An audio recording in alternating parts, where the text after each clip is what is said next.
You're listening to Mom and Doc Talk, where we talk all things healing pans and pandas with an emphasis on homeopathy.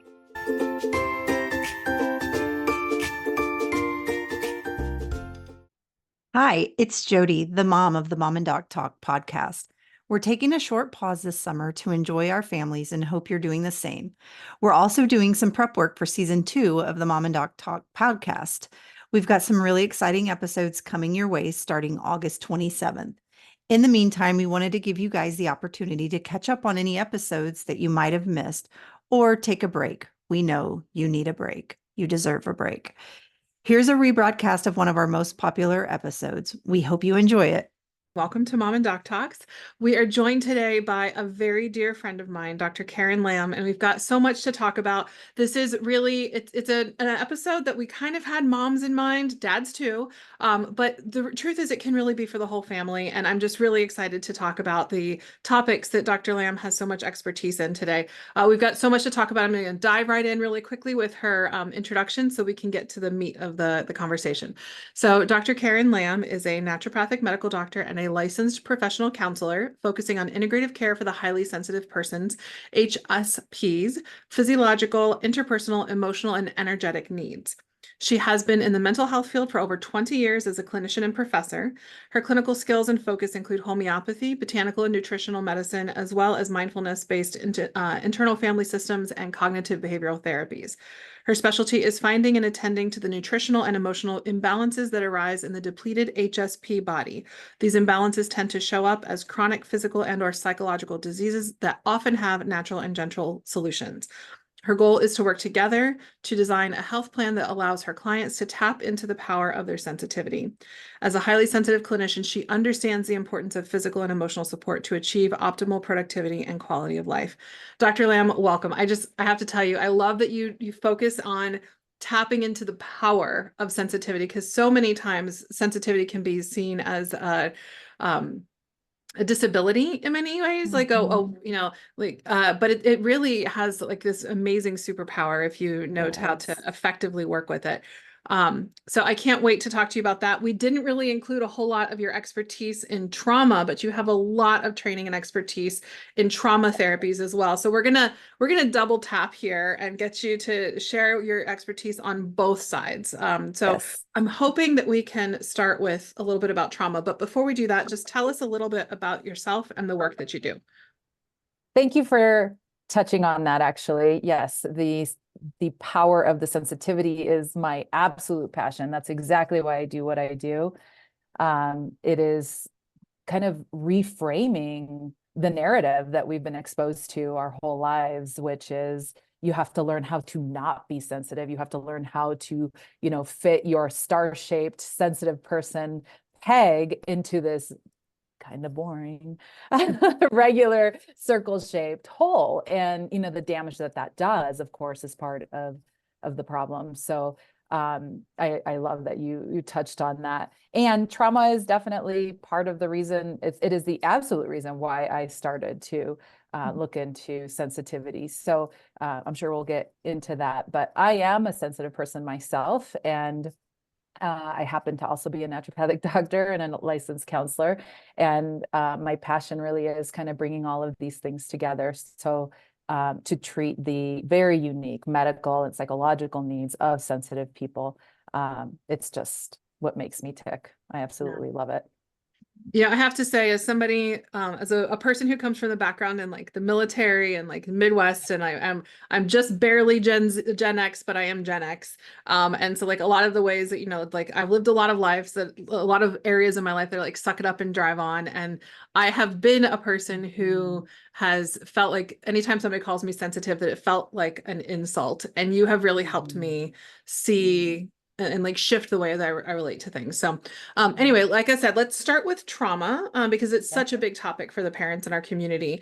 And so many professionals that I stuck with get like sort of stuck on the big T traumas for diagnosis. Like a lot of people hear that. I've heard it personally.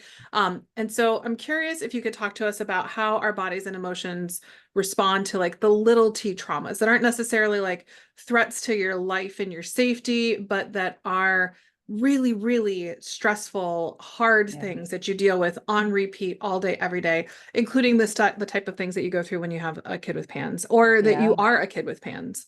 Yeah. Yeah. I think that that's really little T's in this population are such a huge consideration in health and recovery, because when a child is dealing with these, in the conventional world, in the conventional medical world, are dealing with these symptoms that are so, in their minds, very vague and very difficult to identify and classify and certainly treat. What can happen is a chronic series of invalidation and chronic exposure to these little T's. And that it happens, of course, for the child as well as the parents. And so you're seeing this whole system, this family system, being exposed to the invalidation in the conventional medical world. Not always, obviously, but oftentimes, with this group of people.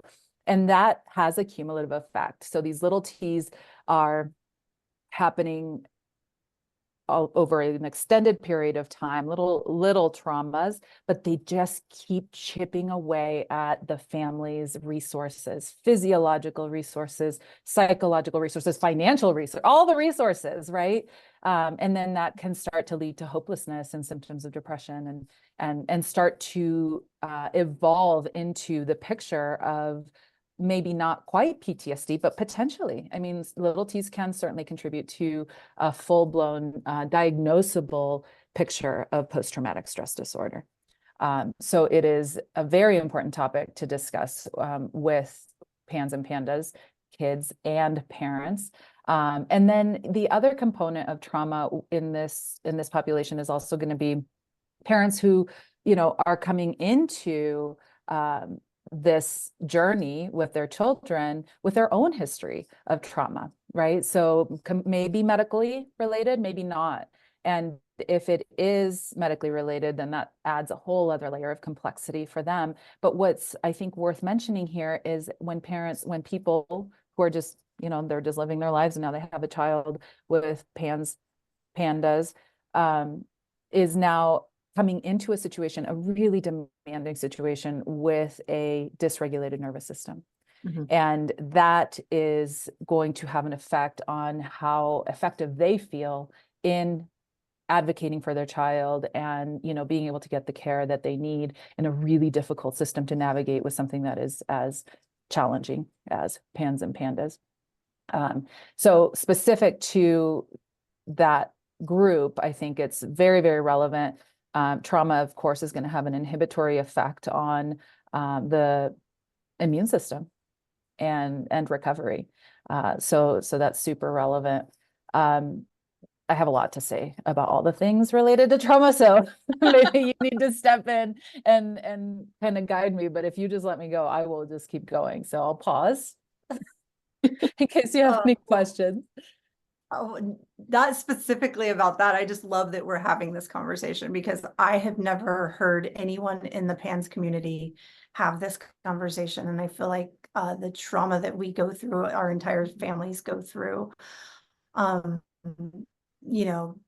diving into that is, to me, is not exciting is not the right word, but so I could just listen to you talk all day long. It's really needed.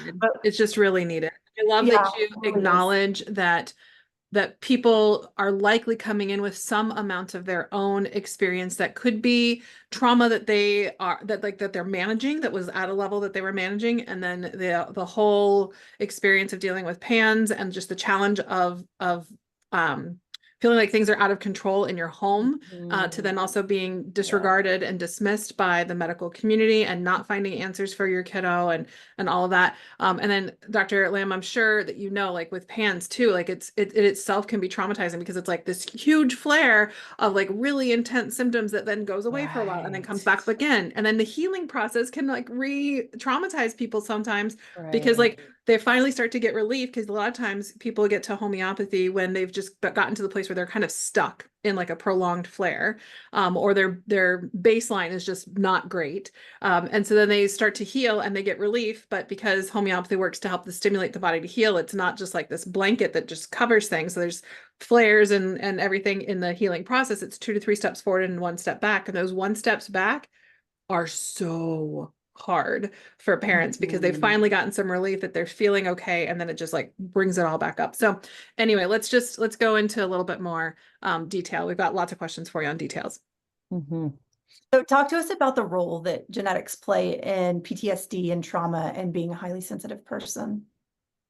So genetics, the way that I like to define trauma is when our resources, our available resources, are basically outnumbered by the demand of the trauma on the body. So the more depleted someone's system is nutritionally, emotionally, or energetically before experiencing a trauma, the more likely they are to experience long-term PTSD symptoms from that adverse event, right? So if somebody is starting off at a deficit, and then they experience a traumatic event or T's, little T's, right? A lot of little T's, then they are more likely to experience significant or long-term symptoms of trauma or even post-traumatic stress disorder. So I'm talking about this because genetically, they're sensitive people are known to be about 20 to 30% of the population. And it is known to be a genetic trait.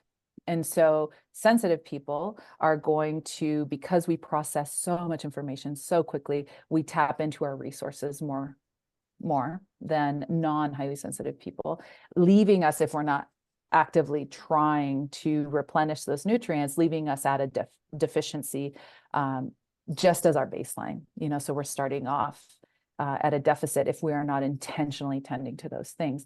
So there isn't necessarily a gene that we know of. I mean, there's so much we don't know about genetics, but that we know of that makes us more susceptible to trauma. But I do know that sensitive people and anyone with an illness, any kind of chronic disease, is going to start off with a nutritional or energetic, psychological deficit, because you're just worn out. You are working so much harder just to get through your day.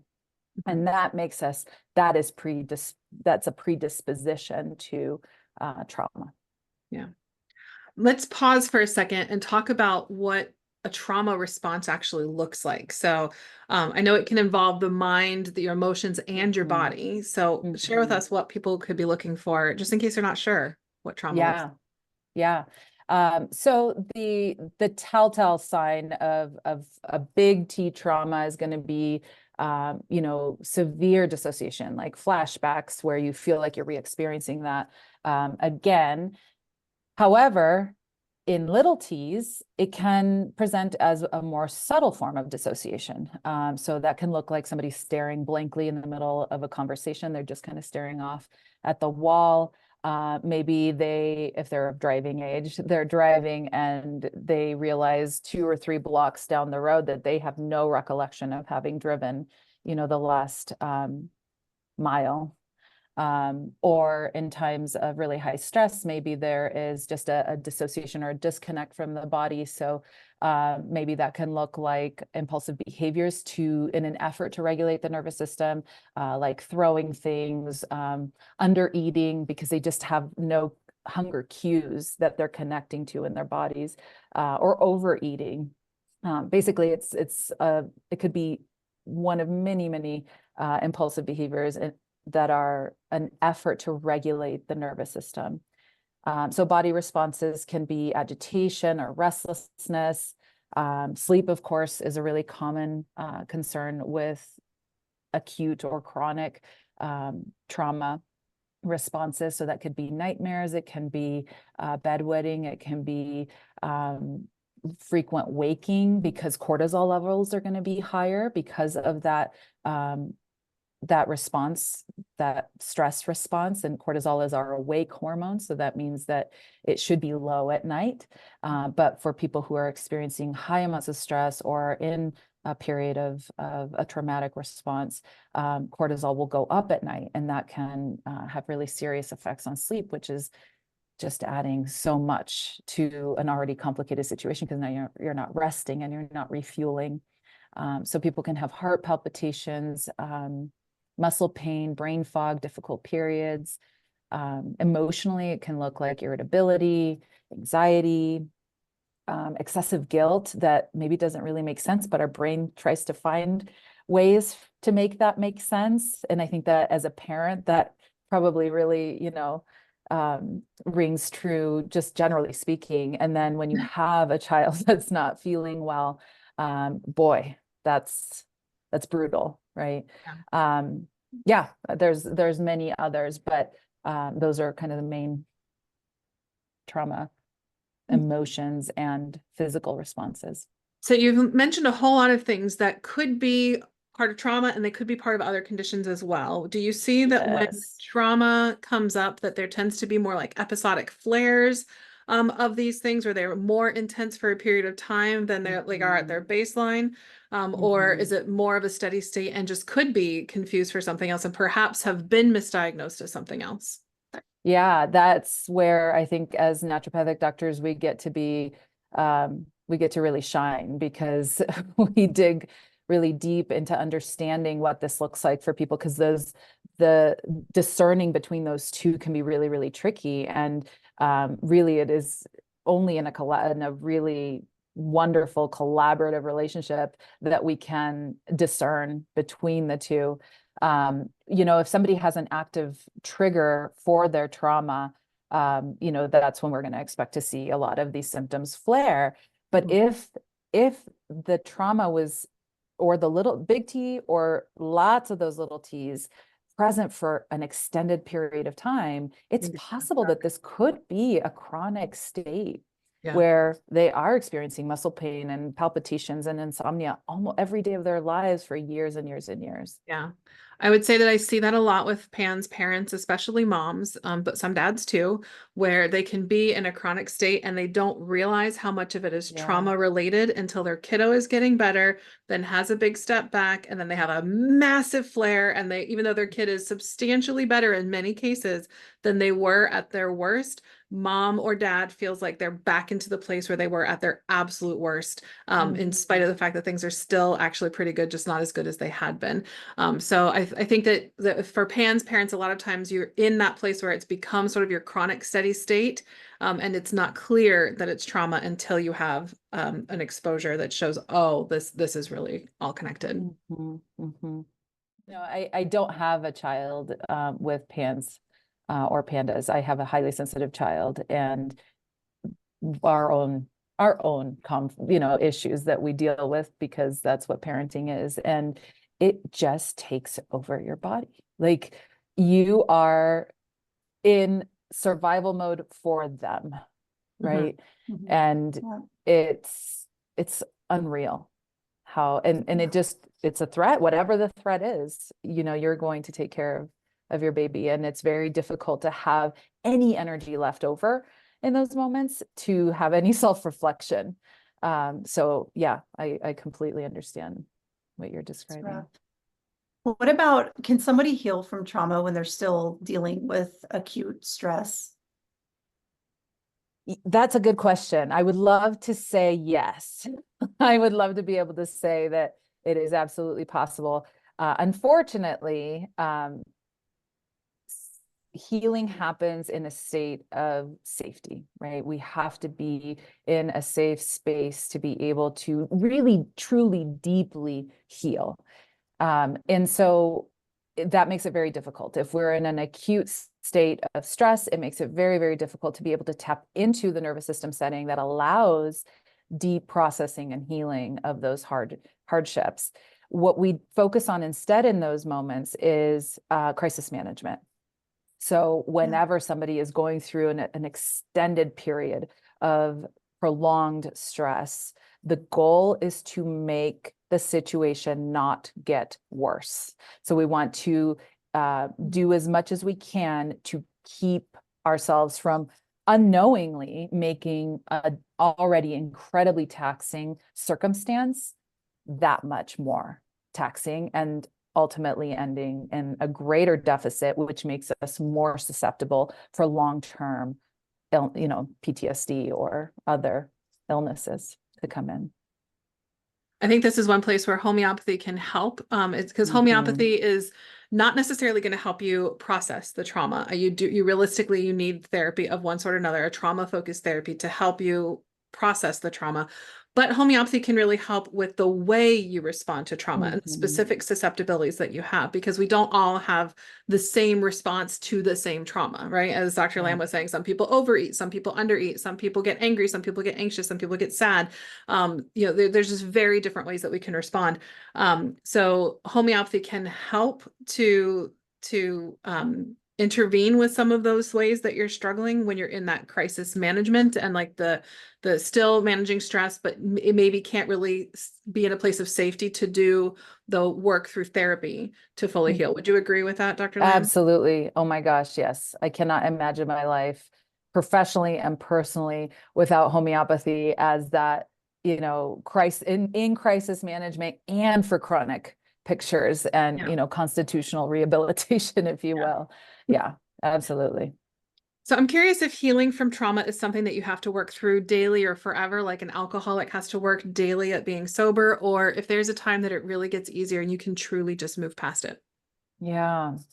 So it depends on the extent of the trauma, the severity of the experience, the time over which it occurred, if we're talking about little t's or big t's even, and the degree of deficiencies that those experiences caused in the body. So my mind always conceptualizes somebody's healing in terms of their medical needs and their psychological needs. So psychologically speaking, these traumas can take a very, very long time to digest and to process if they had been going on for a long time. And medically, we have to nourish the body. We have to replenish all of the deficits that occurred during that time in order to be able to tend to the psychological pieces. So to answer your question, there are absolutely cases in which, oh my gosh, I've seen it happen in one session, right? So somebody has an acute trauma and we are able to clear it entirely in one appointment. So, and then they move on with their lives, and perhaps maybe something happens later in their lives that is reminiscent of that, and maybe some of that comes back up. Grief is really sneaky like that. But generally speaking, they can just move on with their lives, and it's, one and done kind of situation. When you're dealing with really long-term trauma, it can be something that is so easily triggered, right? So if the trauma is medical trauma based and you have to continue to go to medical appointments for different reasons, it keeps resurfacing. And what happens is through the process of trauma recovery and trauma healing, the individual will begin to feel empowered in their experience, and they will deal with those situations differently, but they keep coming up. And so it's never something that completely goes away, but it does change over time. Yeah. What about, how does trauma impact the healing trajectory? Is there a difference when trauma is different? Like, let's say 3 years of living in Pan's hell or a lifetime of dealing with a traumatic upbringing. Yeah, the amount of time definitely impacts how long and how complex the healing trajectory is.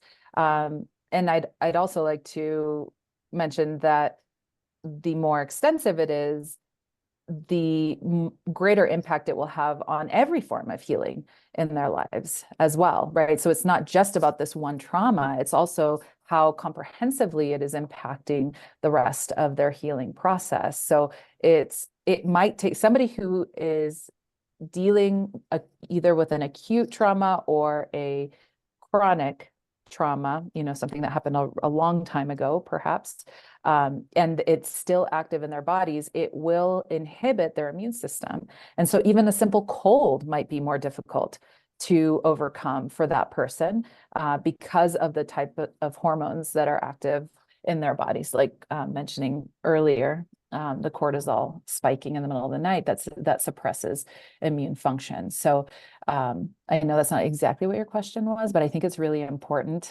to put that out there, because sometimes I don't think it would make sense for people not to put these things together, that I am dealing with this incredibly taxing and difficult and traumatic experience in my life, and dealing with Lyme disease or some sort of covert infection, or even just I can't get over this cold. I have this cold like every other week or whatever. And so that then interferes with how quickly we can do that deep psychological work as well. So tending to both, in my experience, is an absolute necessity. That is part of why I do what I do and how it happened.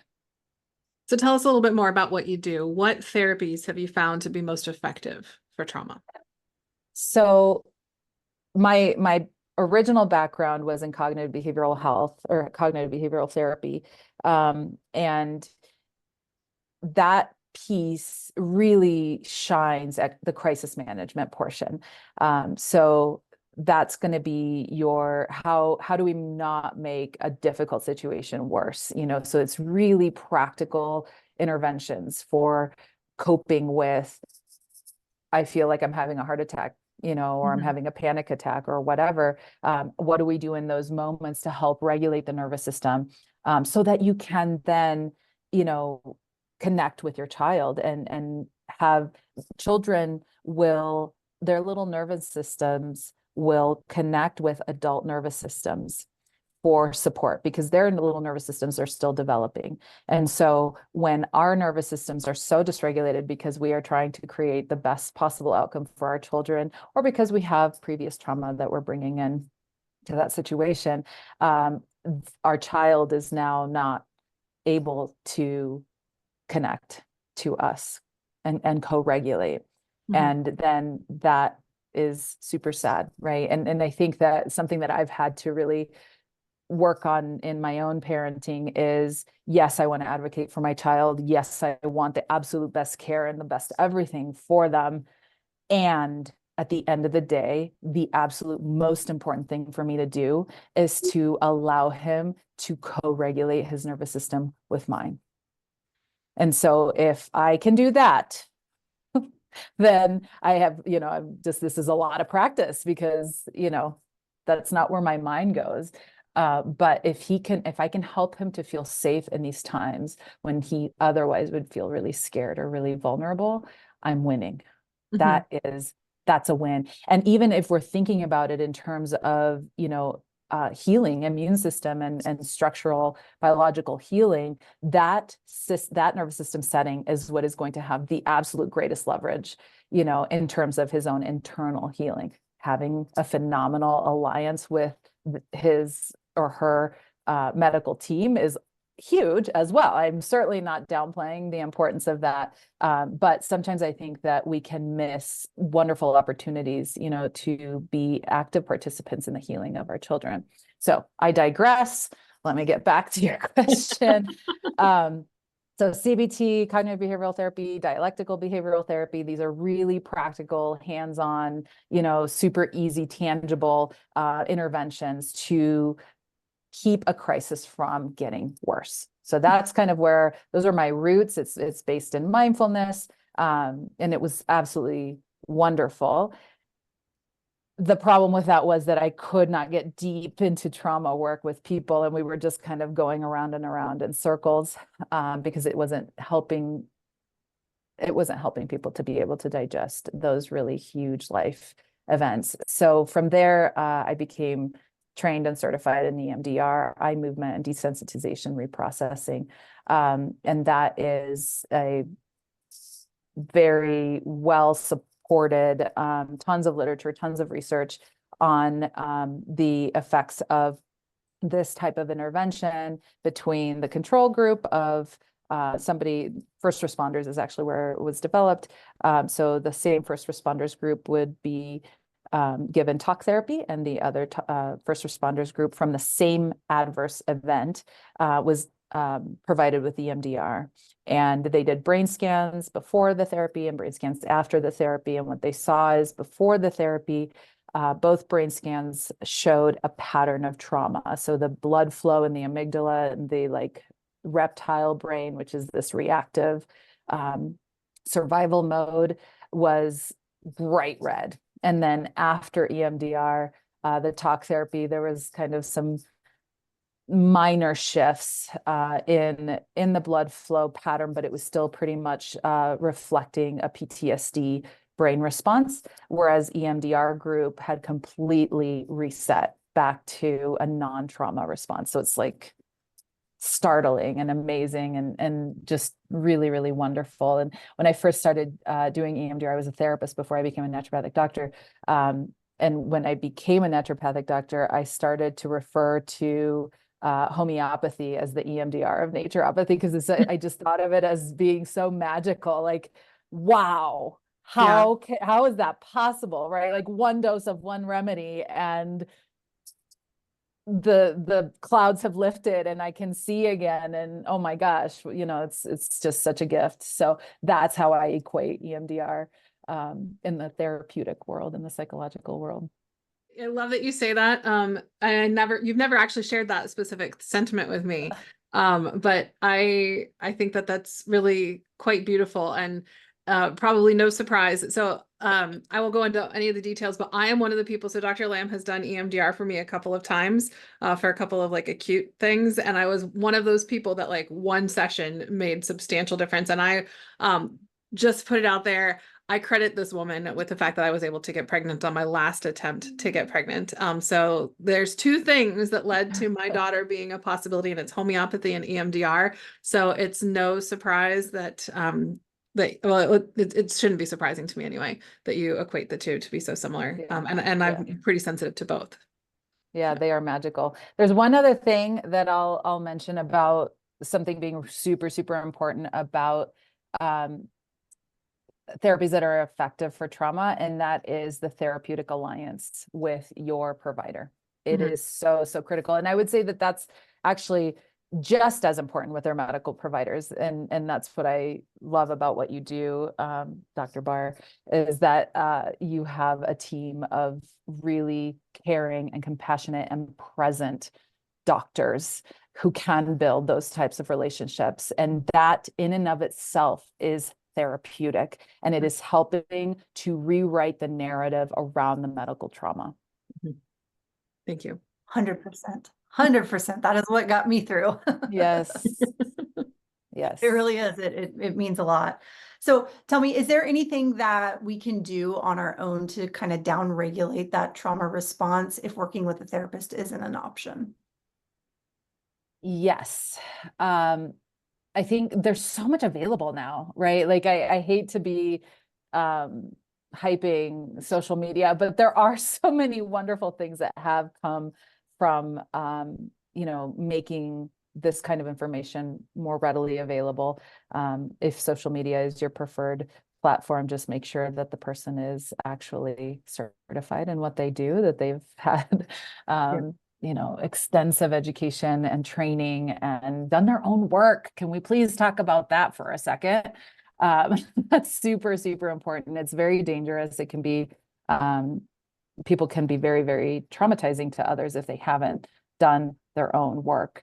And you can feel it, I feel like, when you get to know them, if it's something that you're looking for.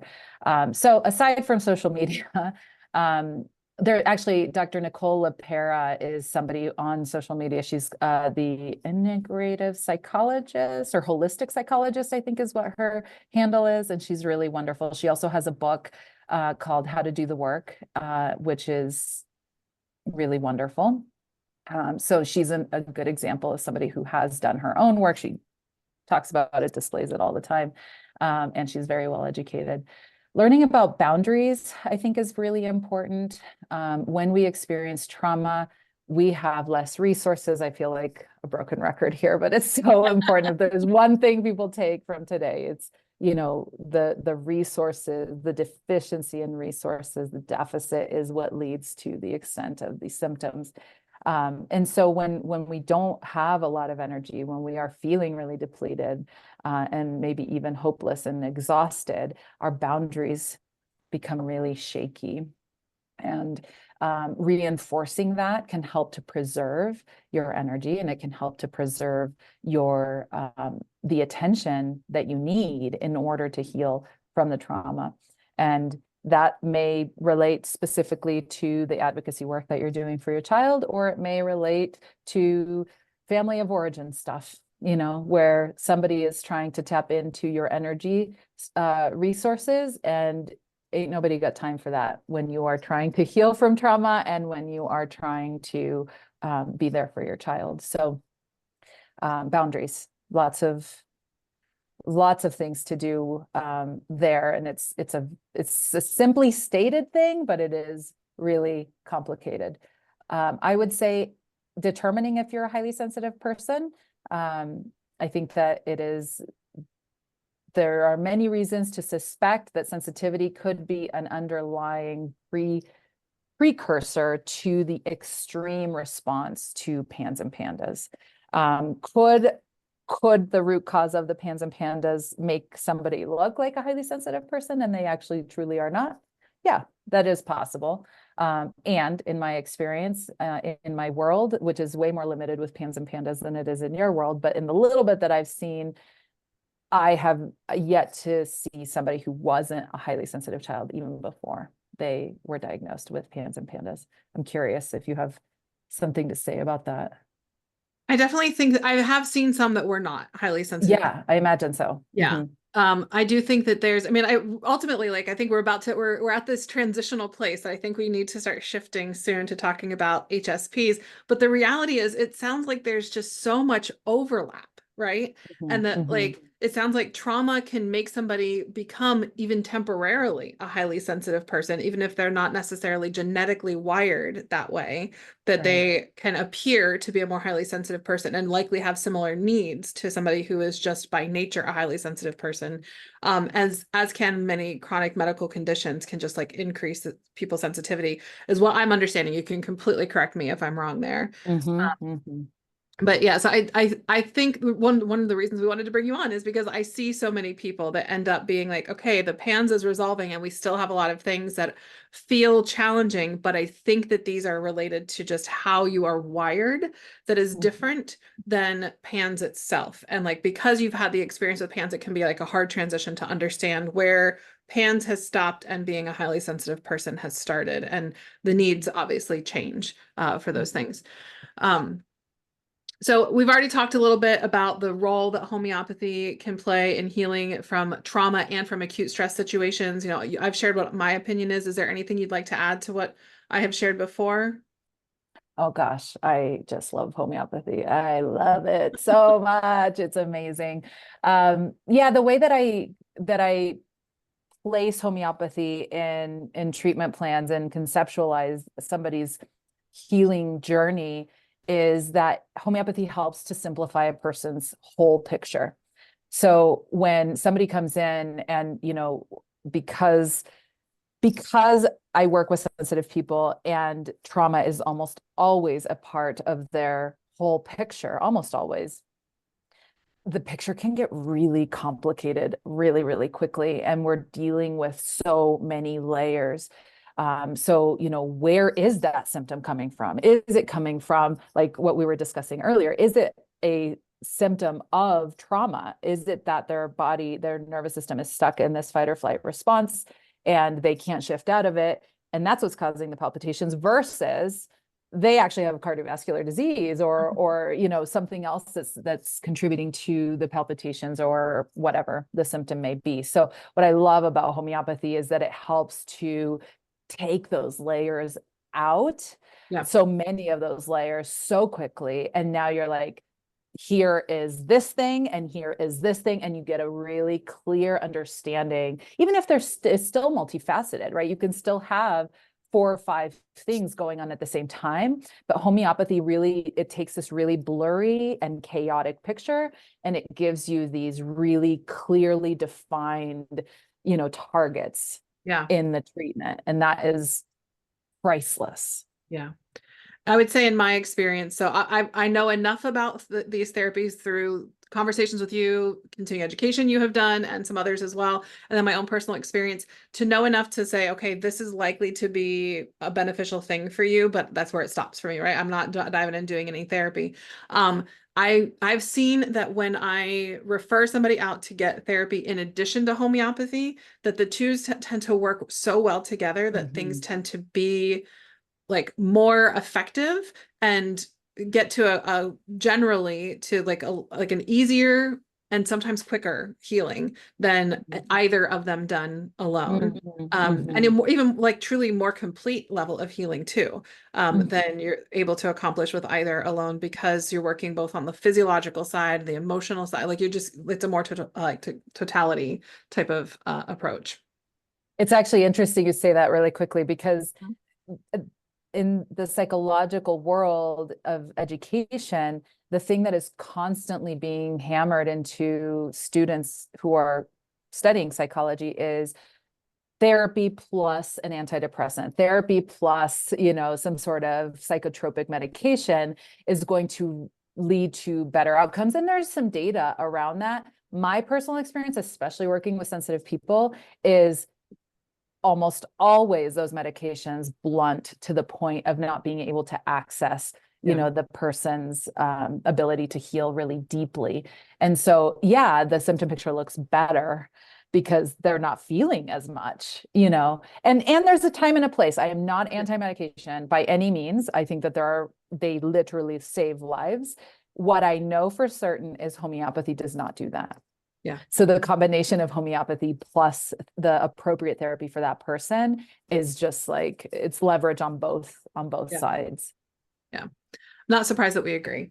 So let's shift gears, even though it sounds like there's just such a blending of things. Let's shift gears to talk a little bit more about HSPs, especially since we're going to have some people who are in our audience and our community who maybe aren't having trauma responses, but that still are HSPs that we really want to make sure we support them as well.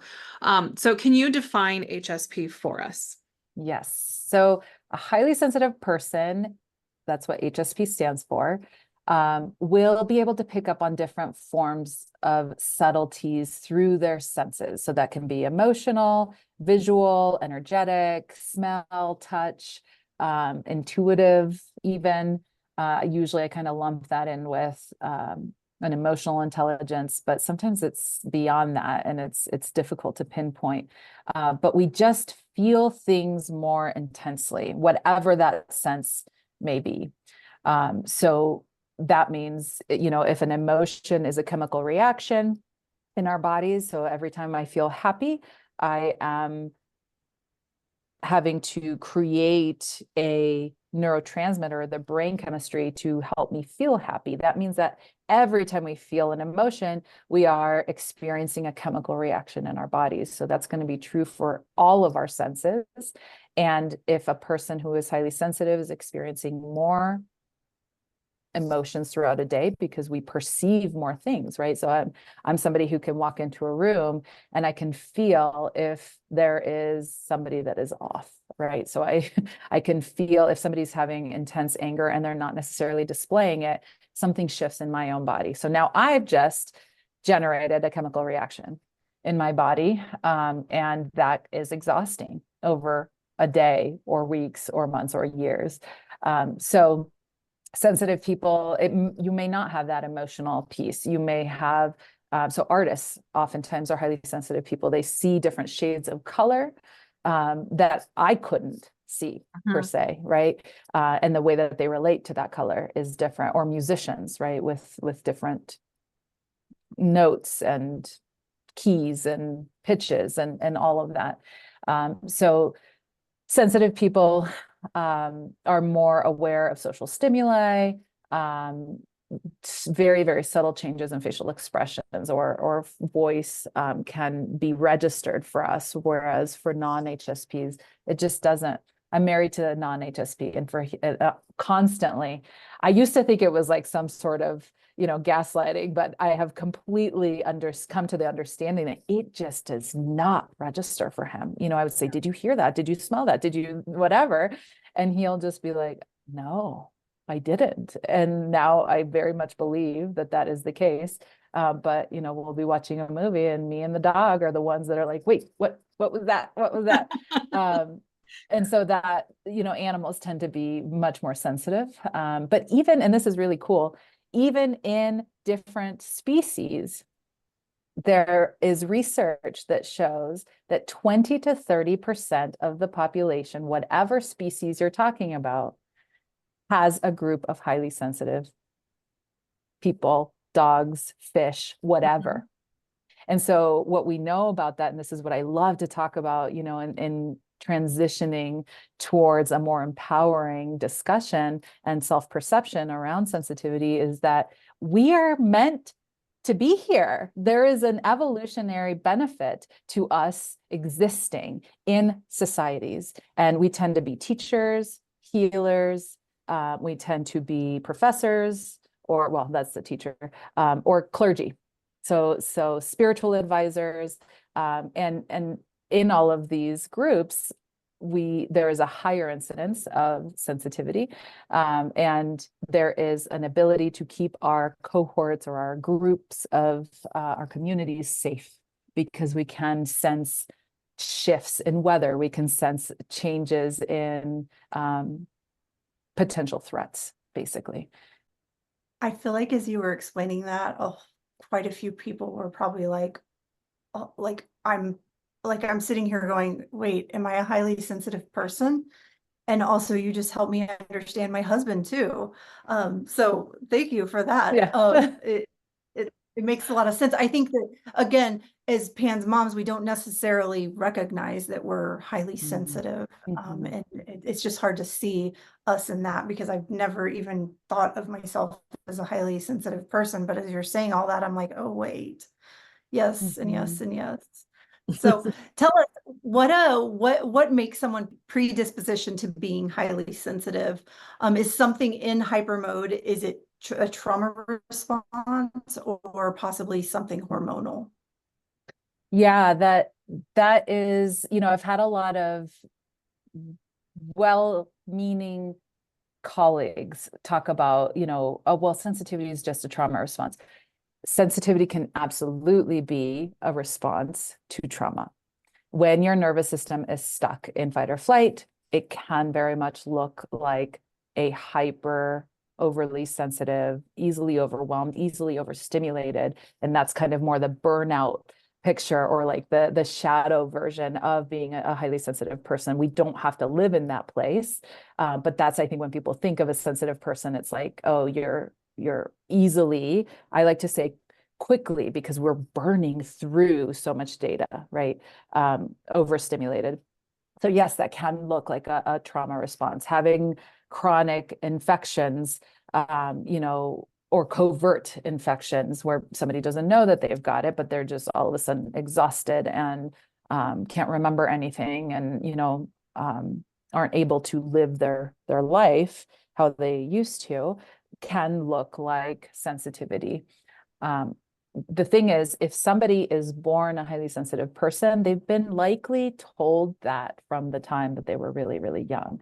So before hormonal changes come into play, before there is, unless they're born with a chronic infection or chronic disease, then you might have to decipher that. But usually we can tell that somebody is born a highly sensitive person because they have always been really moved by music or the arts, or they have been told you were always a really sensitive child, or they startled easily from the time that they were very, very young. Now, all of those other things that you mentioned can absolutely play a role. So as that sensitive child comes into adolescence, their sensitivity is going to increase. Adolescence or pregnancy or postpartum or menopause or andropause for men, it will impact the sensitivity. So there's a lot of interplay. When I'm sick, I'm way more, my sensitivity goes haywire, right? Everything is brighter, everything is louder, everything is much more taxing than it normally is because our baselines are so much higher. So so I guess genetics, would be the answer to somebody actually being a highly sensitive person versus having these life experiences that might make you more sensitive. It doesn't necessarily mean that you are a highly sensitive person. Okay. So having someone in your family who's a highly sensitive person might make you more likely to be one. Doesn't mean 100% because we're only 20 to 30% of the population. So it's not going to be every child. So we sort of talked around this in several ways, and I'm hoping maybe this is like not realistic, but I'm hoping that there's almost like a checklist of sorts for people who might not be aware that they're a highly sensitive person. Because I feel like there's so many people in our community, especially, that are likely HSPs. Like you said, you think you have not had a personal experience with somebody who has dealt with PANS who wasn't an HSP prior to PANS. And like we see this, I see it with like hypersensitivity to medications and homeopathic remedies and all sorts of things like that. So what could people be looking for to help them know that maybe they're an HSP if they didn't already have a strong feeling? Yeah. So there is a checklist, and I'll talk a little bit more about that. I'll go through some of them, but there's research that's been conducted on this. So there's luckily a really nice resource that I can provide.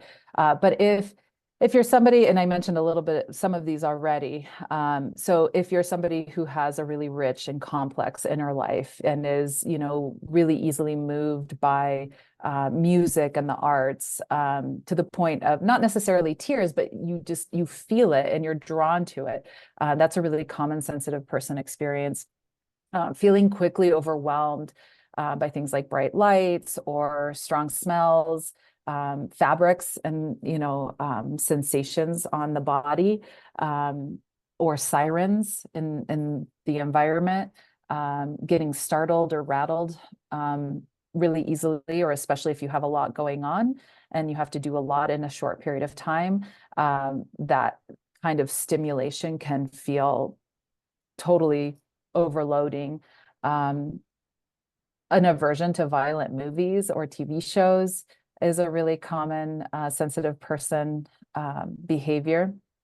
This is actually one of the ones that's super standard for my son. And it's funny because in some ways he's really not a highly sensitive child. And in other ways, he's like the poster board or the poster child for a sensitive person. So you don't have to have all of these. You can be, you can have a really strong emotional sensitivity and check all of them, and not have some of the physical senses, right? So you might not have a sensitivity to sounds or to fabrics on your skin or whatever. The fabric on the skin makes me think to mention that sensory processing disorder can sometimes fall under this category or the autism spectrum, and there is quite a bit of overlap, and there are children and people who have been diagnosed with autism and are not highly sensitive. So even in something that we consider to be high sensitivity, it doesn't necessarily overlap in those cases. Either. So there is Elaine Aron is the psychologist who coined the term and has done all the research on sensitivity, on highly sensitive people. And on her website, I believe it's the hsperson.com, there is a quiz to see if you are a highly sensitive person. And it's super helpful. So those questions obviously will go through all the things that I already mentioned, and as well as others. You don't have There's to probably a lot of people who are listening who have PANS kids that are just like, well, my kid's sensitive to lights and sounds, and my kid's sensitive to clothing. And like, I can't tell you how many parents will come into our Facebook group and like celebrate when their kid wears jeans. And I'm like, okay, great. But like, I don't want to wear jeans either. So like, why are we trying to force kids into jeans? Who cares? Like, let's all wear soft clothes. Yeah. The difference is that so there could be like you said, like a baseline sensitivity, and then chronic conditions can cause flares of the sensitivity too, right? So we were wanting to look and see the fluctuating patterns too that can also contribute to understanding how much is like your steady state and how much is like due to stressor, an illness, etc. Like you said, when you're sick, things just like your sensitivity is gone haywire. So sensitivity isn't necessarily like a static state that's influenced by things around you. Right. I But they wanted to won't just go away, yeah. right? So with homeopathy, when you're seeing the recovery trajectory of kids with PANS and PANDAS, it might just completely Yes. go away. And if you're an HSP, it will not go away, Right. right? And it's not necessarily a bad thing. It's you can really enjoy life in this way, but it will always be there. You will Right. always have your baseline will be a little bit higher. I just wanted to share my cheat trick that I asked you about one time when I was trying to figure out whether or not I'm a highly sensitive person, and I'm grudgingly accepting that I'm probably am a highly sensitive person, and in spite of the fact that that still bothers me a little bit, and I'm working on it. We'll get that. We'll get there. So I remember sending you a text one time that I said, is it a good test for whether you're a highly sensitive person, how you react if you go to a regular grocery store versus like, Trader Joe's or like Sprouts or Whole Foods or something like that, that's like not quite as like overwhelming and just like towers of things everywhere, lots of people moving, you don't know where things are, sounds, and like 10,000 choices for everything. And you said, I think the grocery store is the test for a highly sensitive person. So how you respond in a grocery store. Yes. And the way that you create your reality, the grocery store that you choose also speaks volumes to you likely being a sensitive person, right? The way that you design your life to try to limit some of those overstimulating situations. Yeah, so like you're saying, if you need to go to Trader Joe's on a Monday at opening, so there's nobody there and there's very few choices for things, then maybe you're a highly sensitive person. Yes.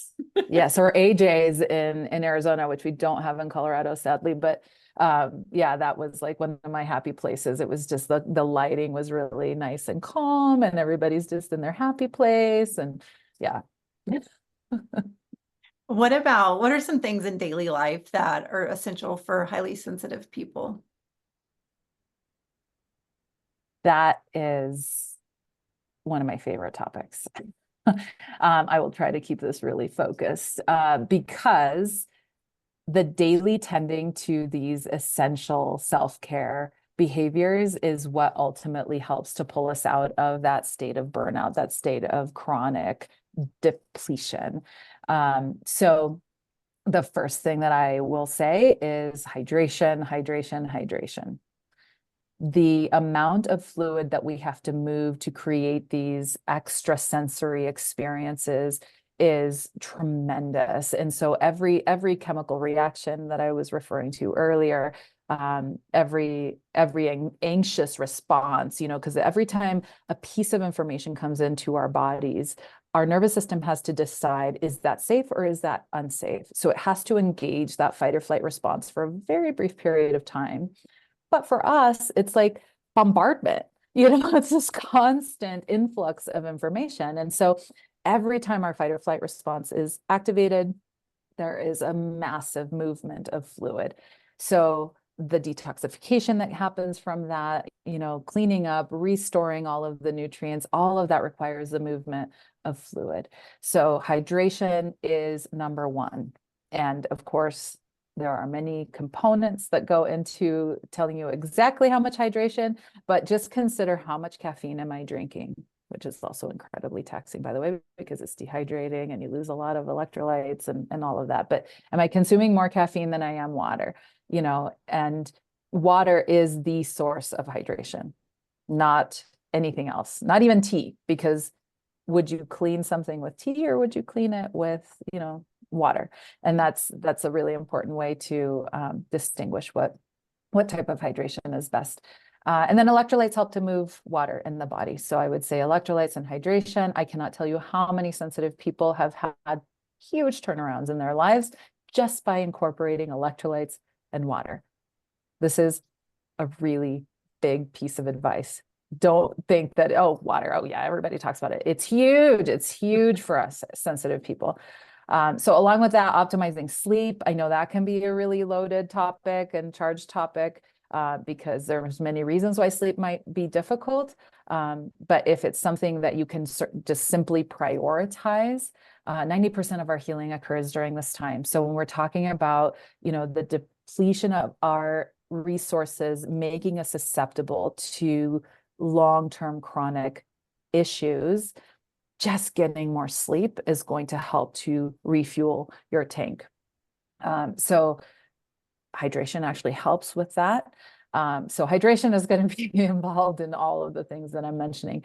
Having regular bowel movements, having a formed and easy to pass bowel movement every single day is your body removing waste. We have more chemical reactions. That means that we have a lot more trash and a lot more stuff to clear out. So we have to make sure that that's getting out every single day.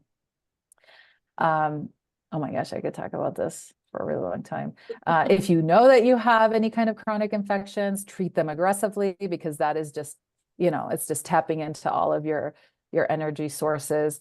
And boundaries, we talked a little bit about toxicity and just general waste that's produced in our bodies, but relationships do that as well. And that could be your healthcare provider. That could be, there's so many different places where that could be happening. I think that there's a huge misconception, that we have to be faithful to the providers that we somehow just landed with. And I'm just such a huge advocate of finding the fit. When your nervous system feels at home with the person that you're working collaboratively on your healing journey, it will be transformative for you. But of course, this also means family of origin and all of those relationships that are contributing waste into your life. Yeah. I know that you've got an upcoming course that goes into burnout for the HSP, and you do lots of more specific work with people, because the truth is HSPs have very different needs just in their daily life and then also in their medical needs. So we'll make sure we put links to the course or how to sign up to be informed about it, because I don't know if it's going to be ready by the time that that the podcast is airing. But we'll get links to the show notes for how people can connect with you if they want to learn more about getting support for an HSP or taking your course or anything like that. Can you share with us a little bit more about the medical needs that might be different for people? Yes. HSPs. Yes, that is super important. As I mentioned, the collaboration is key. And I don't know if this is because therapy is where I started, and the healing relationship and the therapeutic alliance is such an important aspect of psychology. But I cannot say enough about this. And it is the collaboration and feeling seen and heard and understood, and the work that you're doing with your healthcare team is 100% the most important and first thing that you need to make sure is in place before you do any of the other things. So sensitive people, the ranges that are on labs, and this sometimes happens with PANS and PANDAS, but sometimes the lab values really are that far out of range. Sensitive people notice things changing in their bodies long before the range on a lab report will flag as abnormal or diseased. Conventional medicine is really looking for diagnosing, right? So they're going to wait until those lab values are way out of the range. And for sensitive people, we can feel really, really crummy, and our lab values are perfectly within range. So working with a provider who can listen to your body and have it guide, the treatment and the diagnosis and all of the care is really, really important. Our bodies are made for preventative and gentle and a collaborative approach.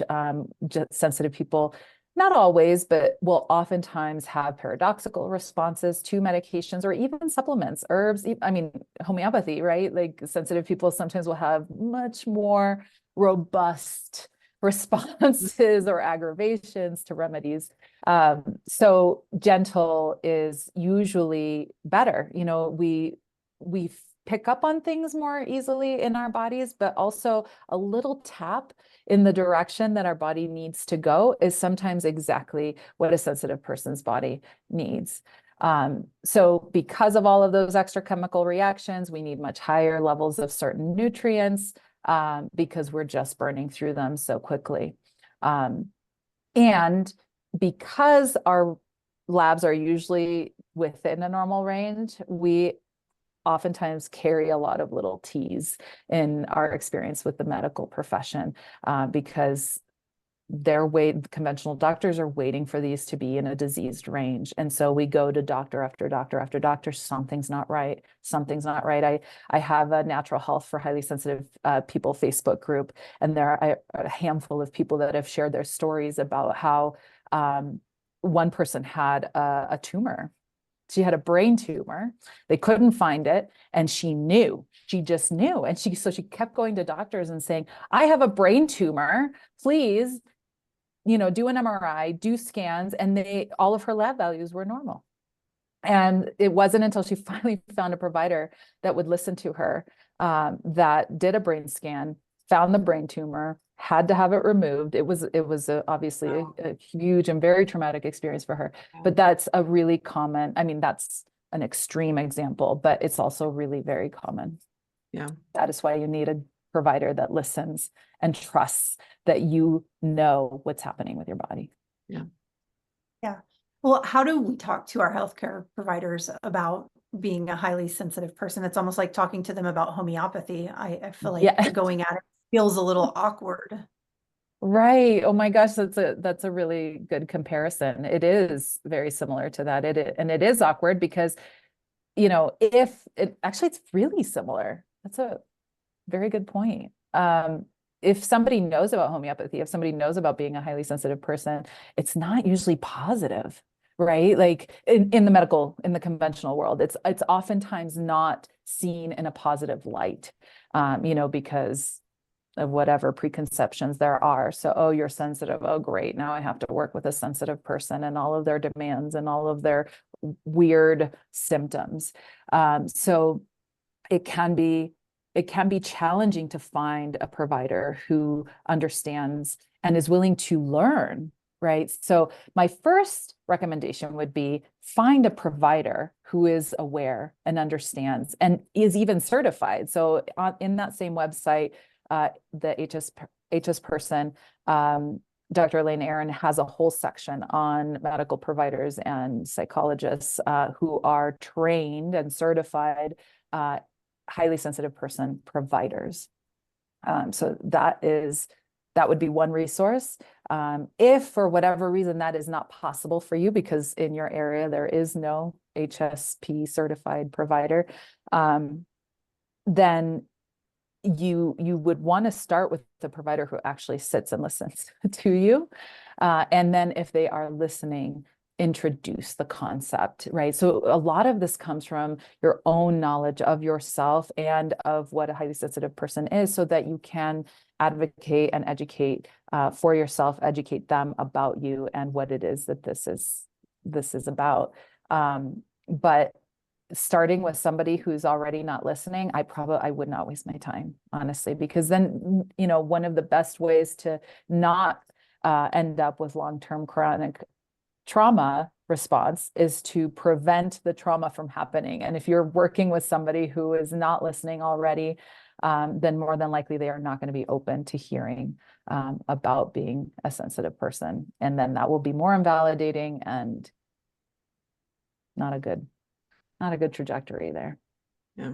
So collaboration is what you're looking for. Well, Dr. Lamb, I feel like I know we're very, very limited on our amount of time that we've got left to wrap up this conversation.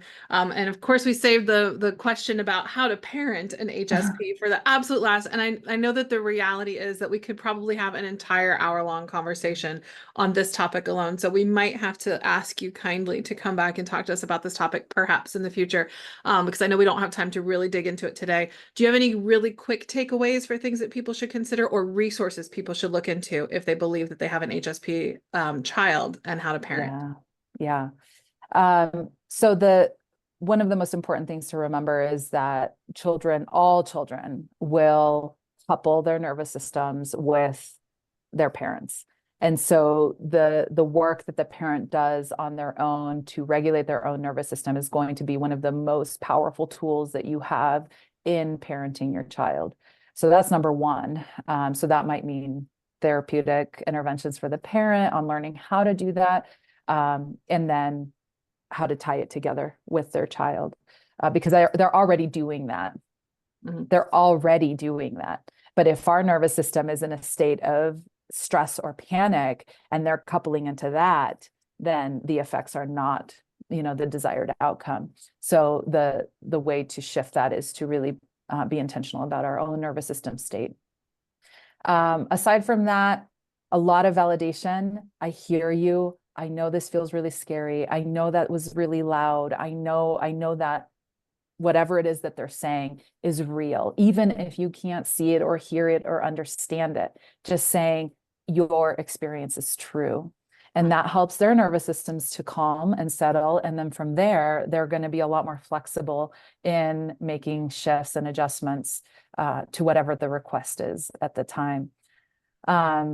They're going to have unique nutritional needs, so understanding that their need for magnesium and electrolytes and hydration is going to be higher. And because they're little, they're not going to be probably very interested in drinking a lot of water. So being the parent that is saying, this is important for you, and educating them on why, that is. So the whole chemical reaction piece and all of that we talked about today. Emphasizing sleep. Sensitive people typically have a higher requirement for sleep. So really creating a schedule that allows the child to be able to go to sleep earlier. We know that the majority of the time that we spend in bed asleep before midnight is going to be the most therapeutic because of the way the symphony of hormones that are functioning for us at that time. So most really young kids should be in bed and asleep by 7 p.m., especially a sensitive person, a sensitive child. So that way, if they wake up super early, which I know stinks as the parent, but they are allowed to determine how much time they need for sleep, right? They could sleep all the way until 9 a.m. if they need to, or unfortunately wake up at 5. Yeah. Like mine did so many times. And then in terms of resources, there's a book called The Highly Sensitive Child by Elaine Aron. She's like my go-to because there's not a lot of literature out there that is really backed by science, and hers is. And there's also A Highly Sensitive Parent, and I loved that book. It was so incredibly validating for me as a sensitive parent. And then for older kids, there are books on growth mindset for boys and growth mindset for girls, and that really helps them to learn how to invest in resilience for themselves. So I love those. I love those books. If you can give me the specific titles, we would love to put links to them in our show notes. Yeah, absolutely. For boys and girls. Well, Dr. Lamb, thank you so much for your time and your expertise today in talking about these two very important topics for our community and for the world at large. It's not just the PANS/PANDAS community that struggles with trauma and being highly sensitive. So I'm grateful that you were here to talk about this, and I hope that you get lots of opportunities to share it to lots of different communities, because these are things that really affect every single human being, period. So how can people get in touch with you or follow you to learn more about today? Yeah, so my website is drkarenlam.com or pureavitanaturalmedicine.com, either of those. You can text us directly at 303-803-7734. And if you want a link to the Facebook group, that can be sent to you through there. We can put that in the links too. Oh, yeah. Mm-hmm. And yeah, those are pretty much, I'm on social media kind of, but it's primarily the Facebook group. That's really where I spend most of my time online. Fantastic. Yeah. Well, again, it was fun. Yeah. Thank you. Thank you. Thank you so much. Okay. Thanks, everybody. Bye. We hope you found this episode helpful, hopeful, and inspiring. We try to get a new episode out every week. You can make sure you don't miss any by following us on Spotify or subscribing to our channel on YouTube. If you want to connect with us more, join our Facebook group, Homeopathy for Pans and Pandas, where we have exclusive weekly videos and answer your questions about, you guessed it, homeopathy for Pans and Pandas throughout the week. If you are already a member, give us a shout out and let us know what you thought about this episode. If you aren't on Facebook and would like to reach us, you can email us at podcast@resiliencenaturopathic.com. Until next time, take care and remember, this won't be forever.